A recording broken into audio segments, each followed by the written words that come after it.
এটা কচুরমুখী বাইশ মাছ দিয়ে আর তেলাপিয়া দিয়ে রান্না আর এটা ওটা হাঁসের গোশ এটা এটা হাঁসের গোশ ওটা এই যাই হোক আর ডিম হন আর সবজি গরুর ডিম তোরা ভূপেতে ভাঙবে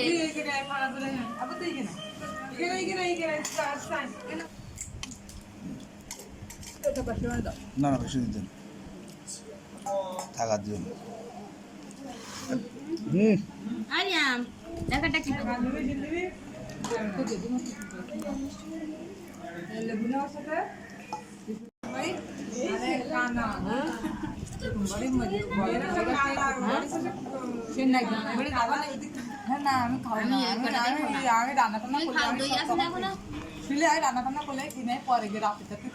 আয় এটা